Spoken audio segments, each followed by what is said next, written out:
Assalamualaikum warahmatullahi wabarakatuh. Selamat pagi.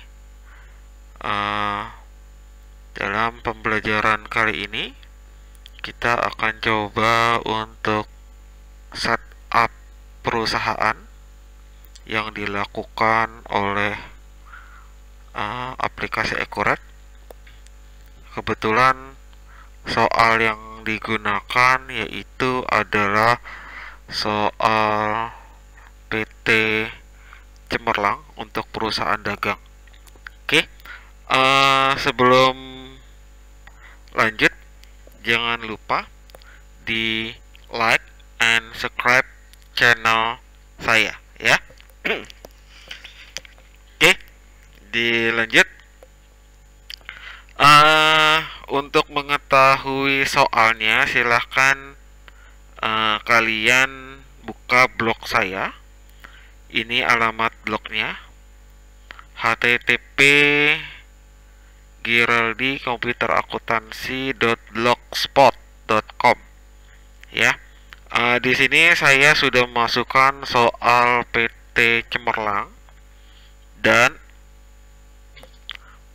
akun import yang akan digunakan. Tetapi akun import itu masih menggunakan PDF gitu ya. Nanti pada saat mau mengimport silakan kalian ubah dulu menjadi Excel 97. Oke. Kita lanjut. Di sini ada aplikasi Accurate.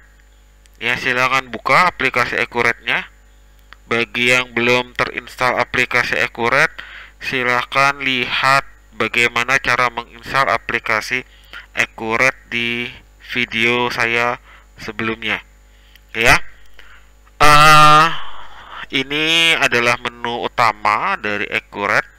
Kemarin sudah saya jelaskan membuat itemnya ini apa saja, gitu ya. Nah, yang belum saya jelaskan kita belum pernah masuk ke dalamnya, gitu ya. Nah, kita akan coba untuk jelajahi data perusahaan contoh. Sebenarnya seperti apa sih Accurate itu sendiri, gitu ya. Klik saja jelajahi perusahaan contoh. Oke. Nah, di sini jelajahi perusahaan contoh, ada penggunanya, kata kunci, dan itu harus dimasukkan karena ini adalah ID bagi si pengguna Accurate itu sendiri. Oke, masukkanlah supervisor. Kalau kalian malas mengetik, silakan kalian kalian paste di sini. Sama saja. Ya.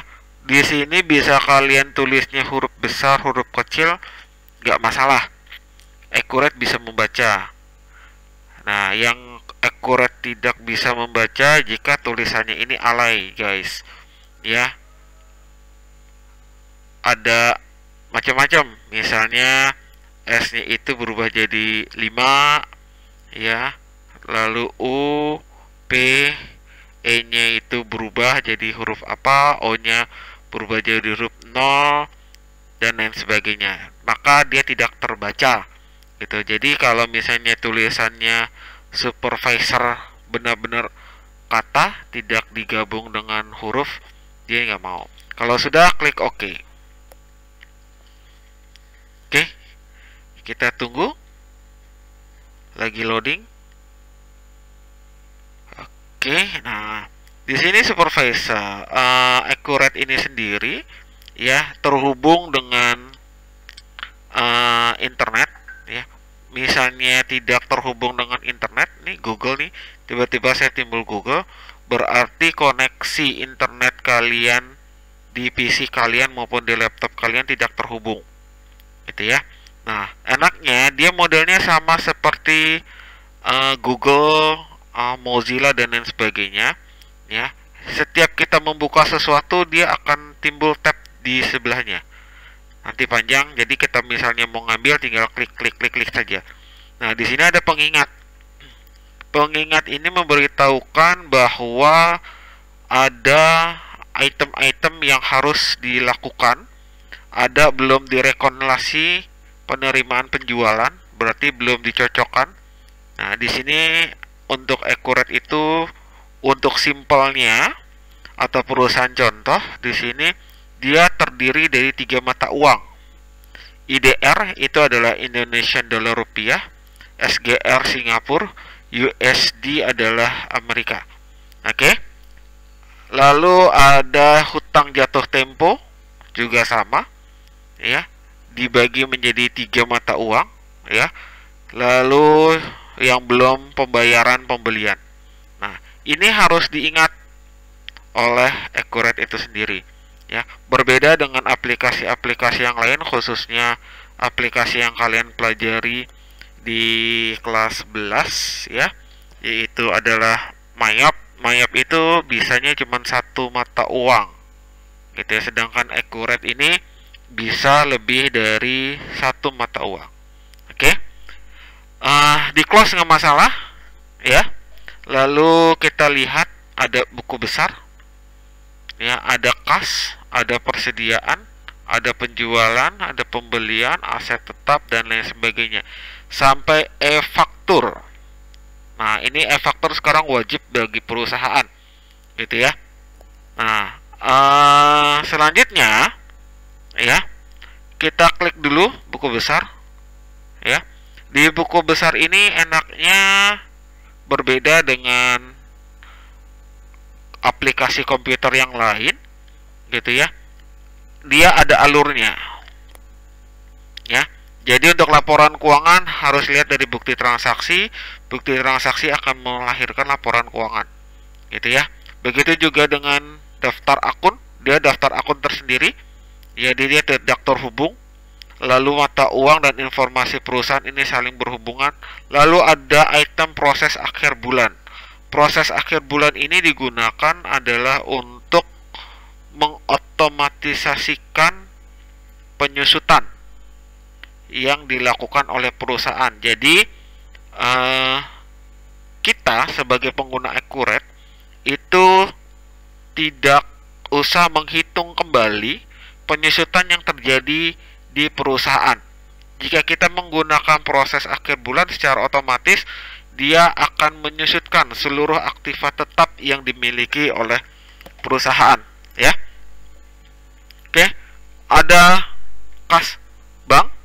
Oke, di kas bank juga sama. Enaknya ada alurnya, ada rekonsiliasi, ya, ada rekonsiliasi. Kalian sudah belajar rekonsiliasi di kelas sebelumnya, ya. Ada buku bank, ada rekonsiliasi bank. Apa itu? Oke, buku bank ini adalah buku yang dimiliki oleh bank, lalu dicocokkan dengan pencatatan yang kalian lakukan. Ya, di sini ada penerimaan yang dilakukan ke bank, ada pembayaran yang dilakukan. Oke. Lalu ada persediaan. Di persediaan juga ada alurnya. Ada barang jasa, ya, ada penerimaan pesanan, penyesuaian terhadap persediaan itu sendiri, ya. Lalu ada gudang. Jika digrupkan gudang itu bagaimana? Misalnya untuk makanan semua, lalu untuk minuman semua, pakaian jadi semua, dan lain sebagainya, ya. Lalu ada harga penjualan, yaitu menentukan harga penjualan, berapa yang akan kita jual. Lalu pemindahan terhadap barang itu sendiri, ya. Jadi di sini alurnya sedikit lebih enak kita melihatnya. Oke. Lalu ke penjualan. Penjualan ini adalah sebenarnya proses penjualan yang seharusnya dilakukan. Oke, pertama-tama untuk penjualan selalu ada yang namanya penawaran penjualan, ya. Biasanya dilakukan oleh para SPG atau SPB, ya, Sales Promotion Girl atau Sales Promotion Boy, untuk menjualkan produknya. Jika ada, lalu dia melakukan pesanan, dicatatlah pesanannya apa dan lain sebagainya. Jika sudah, ya, barang dikirim. Oke, bikin yang namanya surat jalan untuk perusahaan mengirimkan barang. Pak, kalau barangnya diambil sendiri, ya udah berarti tidak ada surat jalan di sini, gitu ya. Langsung dibuatkan faktur. Nah, pengertian faktur di sini adalah faktur yang bisa dilakukan baik transaksi yang sifatnya tunai maupun transaksi yang sifatnya kredit. Oke. Jika transaksi yang sifatnya tunai, ya, jika transaksi yang sifatnya tunai, maka dia langsung ke penerimaan penjualan. Tetapi jika transaksi tersebut sifatnya non tunai atau kredit, maka cukup sampai di sini saja. Ya, tunggu sampai ada pelunasan terhadap piutang itu sendiri, baru menerima penjualan. Oke. Nah, bagaimana jika retur atau barang penjualan dikembalikan? Jika barang penjualan dikembalikan, kita bisa klik retur penjualan, gitu ya. Oke. Begitu juga dengan pembelian. Oke. Untuk pembelian kurang lebihnya hampir. Oke, kita lanjutkan. Untuk pembelian prosesnya hampir sama, yaitu permintaan terhadap pembelian, lalu pesanan pembelian, lalu penerimaan barang. Jadi pembelian diserahkan kepada antara customer dengan supplier, lalu dibuatkan fakturnya. Oke, jika fakturnya ini ternyata sifatnya tunai, maka masuk ke pembayaran pembelian. Tapi jika sifatnya non tunai, masuk ke faktur pembelian saja. Oke ya. Begitu juga jika ada retur, masuk ke retur pembelian. Oke, aset tetap ini sama. Ini ada daftar aset tetap. Aset tetap dibedakan menjadi 3, ya. Yang pertama aktiva tetap baru, lalu yang tetap kena pajak, lalu tipe aset tetap itu sendiri. Oke, ini daftar pemasok, daftar pelanggan, ada departemen. Jika perusahaan memiliki proyek-proyek tersendiri, maka bisa diklik ini ya, proyek tersendiri itu. Nah, di sini ada satu penjualan, ya. Siapa penjualan ini? Di sini adalah biasanya karyawan perusahaan, gitu ya. Nah, ini adalah faktur penjualan, klaim, ya, aktivasi proses jika memang faktur penjualan ada kesalahan. Ya, jadi kalau ada kesalahan di faktur penjualan tidak bisa menedit saja prosesnya, dia harus mengklaim dulu, lalu diaktifasi proses tersebut, baru timbul faktur penjualan baru.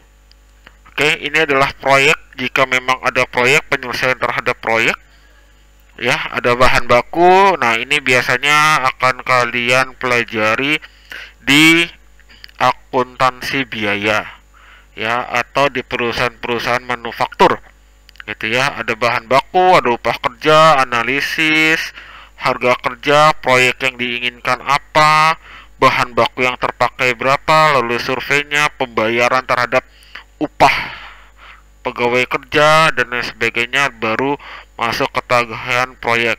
Jika tagihan proyek ini sudah dibayarkan, maka ke penyelesaian terhadap proyek. Ya, begitu juga dengan pabrikasi, ya. Di sini juga hampir sama dengan proyek, tetapi dia lebih ke satu item atau menyelesaikan produk jadinya. Oke. Ini adalah salah satu perusahaan contoh yang dimiliki oleh Accurate itu sendiri. Oke, silakan di close saja. Oh, satu lagi, jika di penjelajah ini kalian ke close, ya, lalu mau mengaktifkan kembali, ya, mengaktifkan kembali, silakan tekan. Oke, cara mengaktifkannya kembali cukup tekan F4 yang ada di keyboard kalian. Oke, nah Oke, sudah timbul ya. Bagaimana cara keluarnya? Klik berkas, keluar. Oke, tutup data, yes. Nah, di sini backup. Nah, kalian mau buat backupnya nggak atau data cadangan? Kalau kalian nggak mau bikin data backupnya, klik saja no. Gitu ya, klik no, keluar kembali. Ya, oke. Nah, itu adalah perusahaan contoh yang dimiliki oleh Accurate. Oke, buka kembali aplikasi Accurate-nya. Oke, kita coba untuk setup tahap pertama. Kita akan membuat perusahaan dari PT Cemerlang. Ya, silakan buat data perusahaan baru. Klik. Nah, di sini ada dua item yang akan harus kalian pilih. Ada lokal, ada mesin lain, gitu ya. Lokal di sini artinya bahwa PC kalian bisa digunakan hanya di PC kalian saja, artinya tidak bisa digunakan atau tidak bisa di-sharing ke PC yang lainnya. Sedangkan mesin lain di sini ini bisa kita sharing, ya. Nama server dari sharingan kita siapa gitu, ya. Nama komputernya apa, nanti kita bisa sharing terhadap penggunaan data. Nah, silakan klik lokal saja. Jadi satu PC hanya bisa digunakan satu data, gitu ya. Lalu klik titik-titik di sini. Ini adalah seperti halnya kalau di aplikasi itu browser. Ya, silakan klik browser. Ya, ini ada tempat penyimpanannya. Ya, buka daftarnya itu di tempat kalian. Ya. Oke, kita buat baru. Oke, nama perusahaannya. Untuk nama folder, silakan dimasukkan nama foldernya itu adalah nomor urut absen. Contoh, nomor urut absen, karena saya nggak ada absen, maka saya tulis 0, titik, spasi, nama kalian, oke, spasi kelas, oke, spasi kelas, oke, kelas AK berapa, gitu ya, AK berapa, AK 1 kah, AK 2 atau AK 3, gitu ya. Kalau sudah enter, oke, di dalamnya silakan dibuat folder kembali, ya. Folder yang pertama yaitu adalah folder PT titik Cemerlang. Oke, lalu enter kembali untuk mempermudah kalian. Lalu buka folder baru lagi, buat folder baru lagi. Yang pertama adalah satu titik file GDB,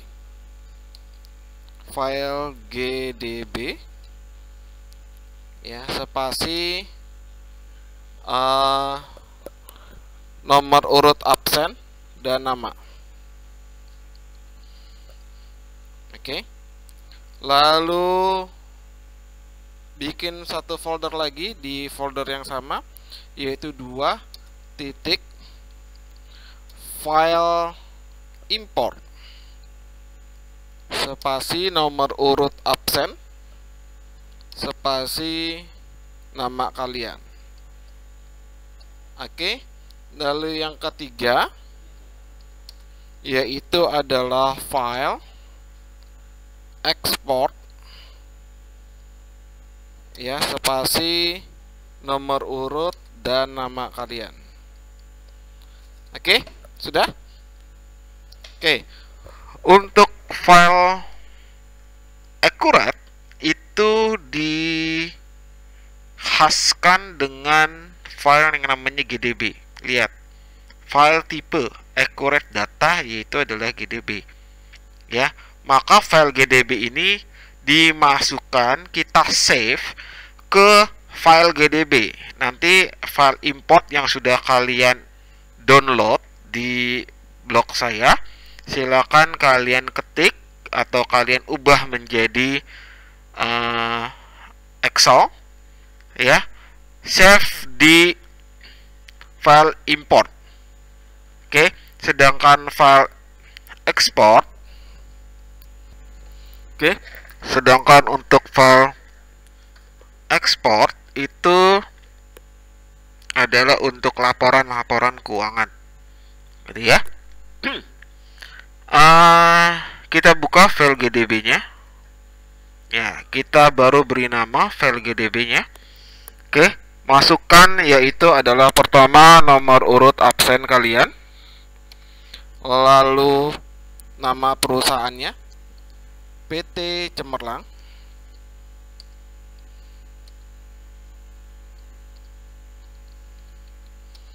oke, lalu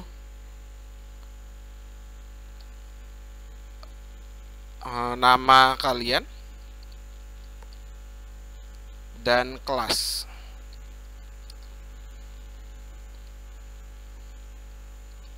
Oke, kalau sudah silakan klik create.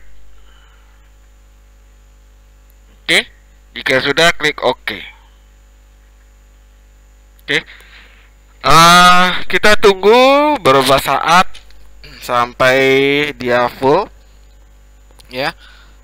Di sini tunggu dulu, ya, tergantung dari PC kalian masing-masing, apakah PC kalian bisa berjalan dengan lancar atau tidak. Oke, ini kebetulan banyak data program yang diinstal di komputer saya, jadi agak lama penginstalannya. Tunggu sebentar ya, dalam proses penjalanan. Oke, dikit lagi. Oke, nah, sip. Masukkan kata kunci dan penggunanya, silakan ditulis atau di copy saja, dipaste supervisor, ya, sama. Perhatikan default pengguna dan kata kunci supervisor. Kalau sudah, klik OK. Nah, di sini Accurate, ya, ada dua bahasa yang bisa digunakan, yaitu adalah bisa menggunakan bahasa Indonesia atau bahasa Inggris. Oke, klik saja kalau bahasa Inggris, dia akan berubah jadi quick setup. Kalau klik Indonesia, dia akan menjadi persiapan singkat, gitu ya. Jadi sangat-sangat simple, gitu ya.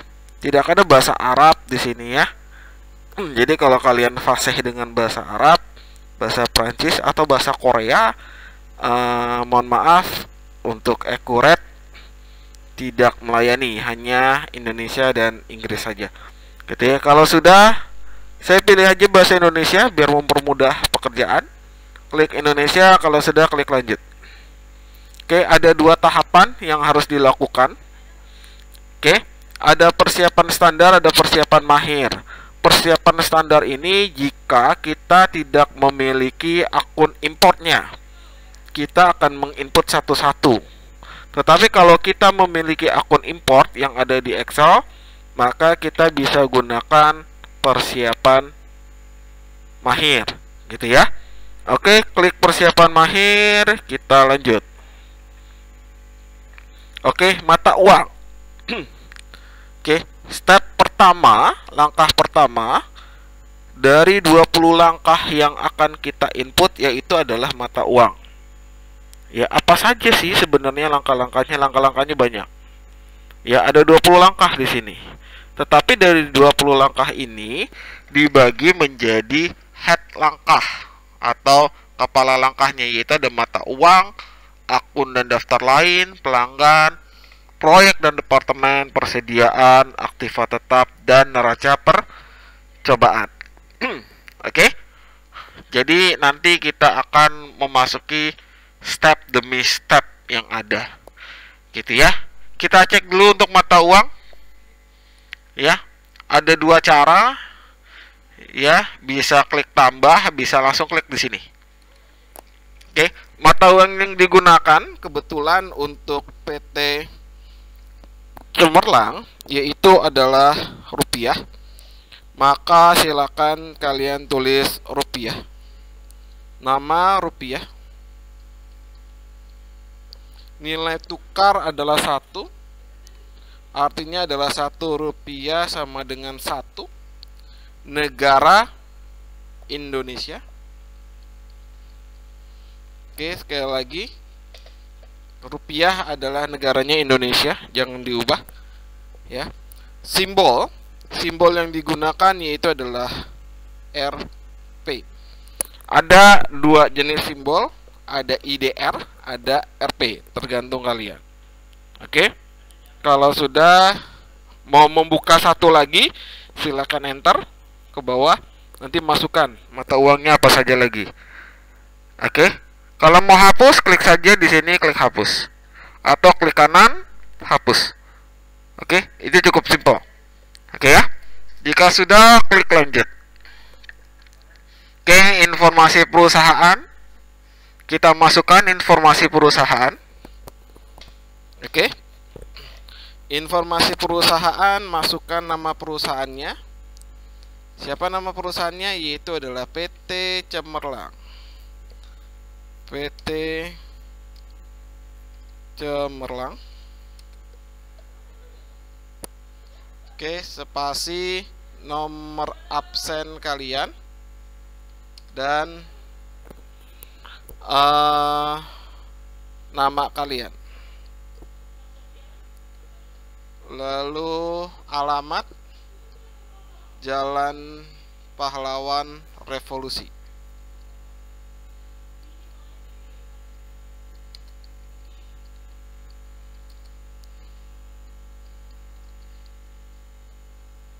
Nomor 55 Surabaya.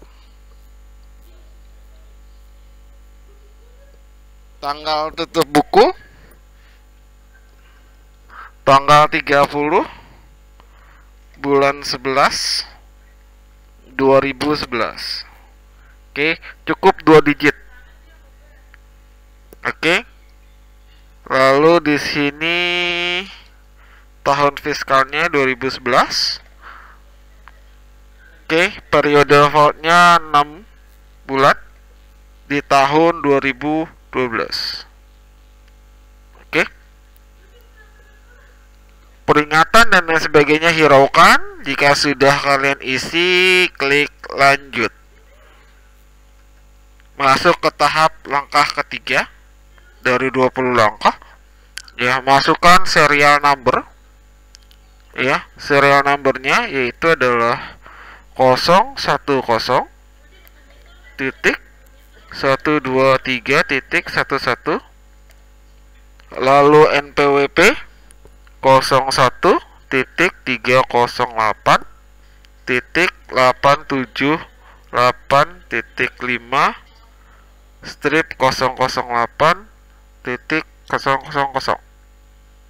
Nomor pengukuhan PKP hampir sama, 01 titik 308 titik 378 titik 5 strip 008 titik 00. Tanggal pengukuhan yaitu tanggal dikukuhkannya atau dibentuknya PKP, perusahaan kena pajak, yaitu tanggal 15 bulan 8 2008. Cabangnya 0 karena tidak memiliki cabang. Jenis perusahaan yaitu adalah perdagangan. Oke. Lalu KLU SPT yaitu di 51900. Kalau sudah, klik lanjut. Oke. Ini adalah daftar akun yang akan digunakan. Oke, kita lanjutkan ke pertemuan selanjutnya. Ya, cukup sampai di sini. Klik berkas, keluar, tutup data. Anda ingin menyimpan, ya? Oke, backup, no. Oke, sekian pembelajaran kali ini. Kita lanjutkan di video berikutnya. Terima kasih.